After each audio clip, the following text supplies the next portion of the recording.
This is my benchmark organizational design, structure, and change presentation. I decided to do my project on Kaleidoscope Educational Services, and they are a direct competitor of my current company right now. So I'm very familiar with, their practices and kind of their day-to-day of what goes on. So they are a referral agency of special education teachers and school-based therapy providers. So they staff like special education teachers, SLPs, things like that to different districts in Arizona. And a major issue is that they do not pay their staff what they deserve, and they're not providing quality caregivers to these districts. So the dimension that they're underperforming in is the quality of products and services. And again, that's because of the caregivers that they are providing to these districts. So some ramifications, employees will no longer want to work for the company with these unfair wages, and current employees may quit because of that. The internal employees, so not the employees that are contracted out, but the actual internal employees of Kaleidoscope, will not make money if these external employees quit. And then, because of that, managers will be more stressed with business not coming in.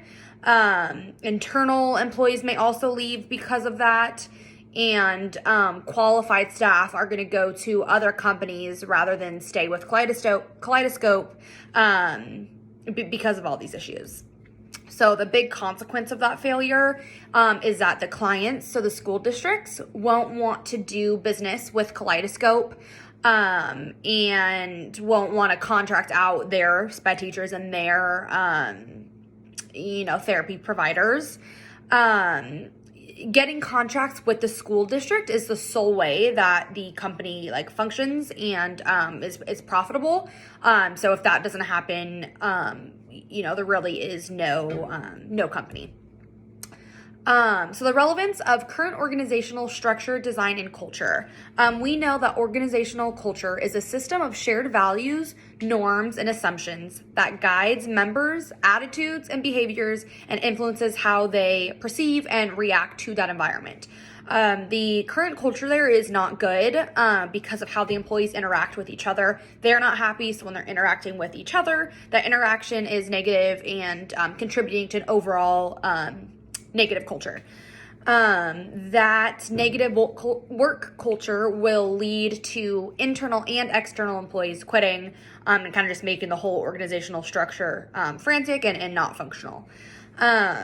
Because of the lack of quality services provided, the contracts with the school districts will end up getting canceled, and again, minimize the entire structure of Kaleidoscope of the company.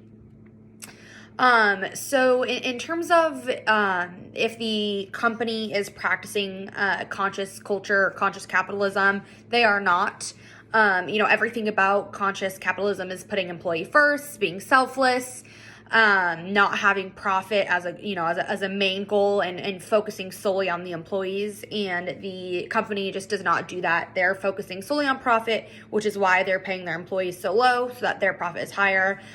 Just overall, everything that they stand for does not contribute to the idea of conscious capitalism and positive work culture.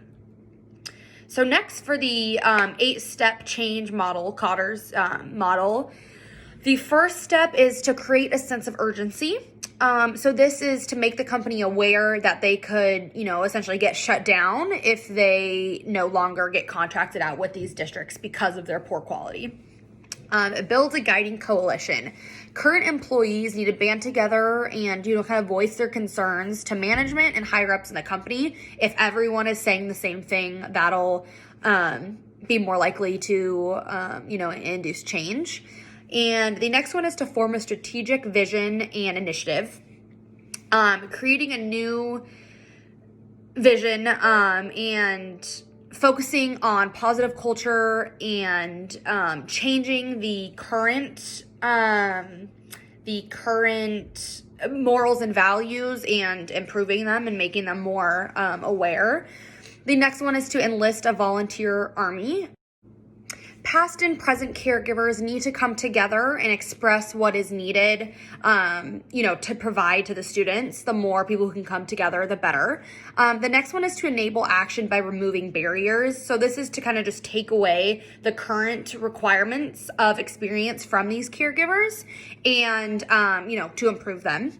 The next one is to generate short-term wins. To do this, it's essential to focus on one qualified caregiver at a time. So to kind of break it down, let's just, get one qualified caregiver in there rather than the mentality being, let's get 100, just focus on one at a time.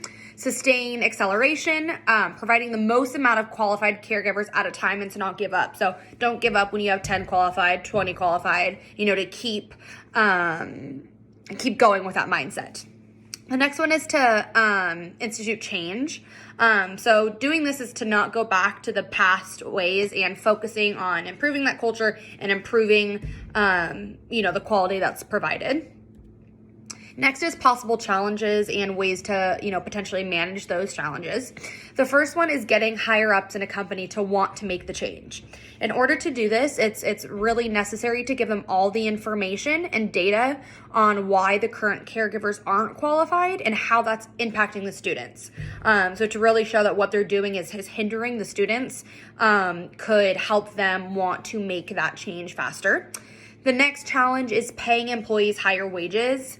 That could be an issue, getting that approved. And a solution to that is the more qualified staff that is provided, the higher bill rate the company will be able to get from the districts. And obviously higher bill rates mean you can pay the employees a higher rate. The next possible challenge is finding more qualified staff since they're so used to using not qualified staff. And to do this, you need to improve interview techniques and make sure there's clear communication so they know exactly what is expected of them when going into these assignments. And then in terms of designing the structure, building culture, managing change, it's super important to stay positive throughout the process. Change is necessary. Change is common. There's a negative connotation around change, but it's only going to end up bettering the company and therefore the employees. Clear communication allows everyone to stay on the same page. So whether it's managers, higher ups, people lower in the company, everyone needs to be on the same page, know what this change is, why it's happening, and what it's going to lead to. Only hire employees that are going to be a part of this new work culture and new change. And that goes along with improving interview techniques. So, in an interview, asking better questions to find out, if this person is going to provide quality service or not, and just being super clear with, what's expected of them will help, manage all of that. And then I also listed some references that I used to get that information, and that is my project.